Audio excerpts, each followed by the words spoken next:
Paano gumana ang alternator? Tara, sama-sama ulit tayong makinig at matuto. So pagka may saklog na bakal yan, yung EMF pupunta ngayon dun sa bakal. Opo. Yung malapit sa slip ring, yun yung magiging North Pole. Yung na dito sa unahan, yun yung South Pole. May magnet na.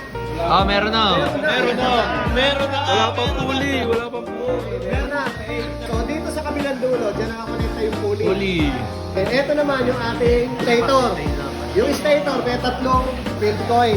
No? Ito. Yung tatlo. Nakakonekta yung tatlo na yon dito sa tinatawag nating diode rectifier. Ayan yung diode, 6. Tatlo yung field coil, 6 yung diode, tigda dalawa. Ayun, 1, 2, 3, 4, 5, 6. Diyan nakakonekta yung terminal B ng alternator papunta sa battery, yung positive.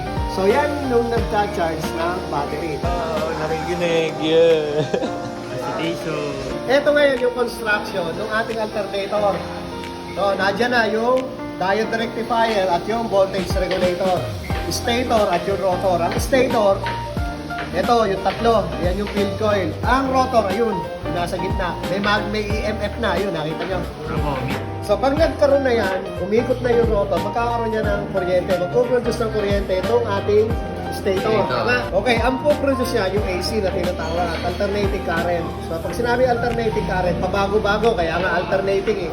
Pwedeng tumaas, pwedeng bumaba. So, kailangan, hindi siya pwedeng bumalik sa alternator. Pagka nag-produce siya ng kuryente, kailangan diretso siya sa battery. Hindi siya pwedeng bumalik. Anong gagawin? So, maglalagay tayo ng diode. Yun, So, kada isang field coil, dalawang diode. Dito ang connecta sa gitna ng dalawa. Para pag nag-supply siya ng kuryente, isang direction lang yung daloy ng kuryente. Papunta lang sa ating battery positive.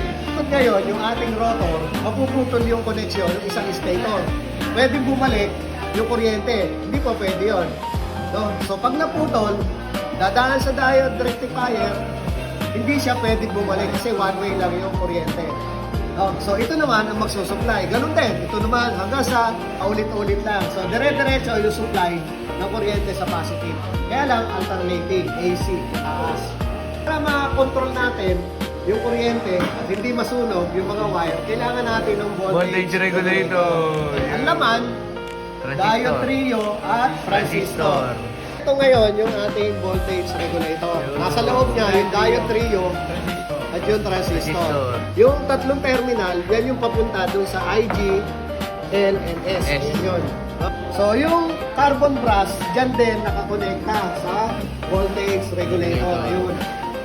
Ito yung ating voltage regulator. Ang laman niya, ayun, inilabas lang para kita natin.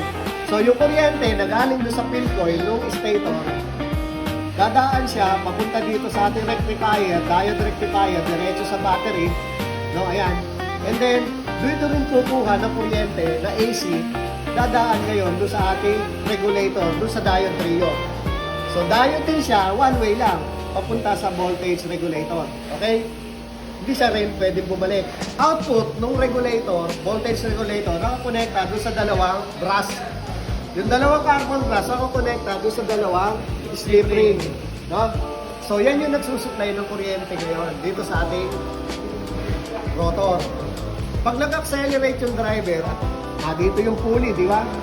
So, pag nag-accelerate yung driver, tataas ngayon yung RPM ng makina. Bibilis din yung ikot ng alternator. Apo, sir. Pag bumilis ang ikot niyan, tataas yung voltahe na mapuproduce. Tama? Yes, sir. Tataas yung EMF eh.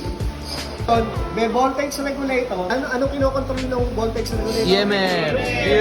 Na doon sa rotor. EMF. Ito, tama.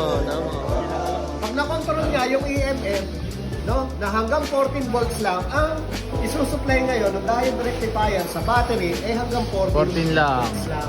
Yo. Kaya pag tinest mo, Battery. diba, nagpunta kayo ng output saka input voltage ng battery. Yung input voltage, nakapatay yung makina. 12.4, yun yung full charge. I-start nyo, pag sundot nyo, nang naka-idle, 13. Pag in-accelerate, 14, di ba? Ibig sabihin, gumagana yung voltage regulator. Accelerate ka ng 2,000 RPM, 14 pa rin siya. Hindi siya nataas. At ganun lang gumana ang alternator. Kaya salamat ulit sa panonood. God bless us all.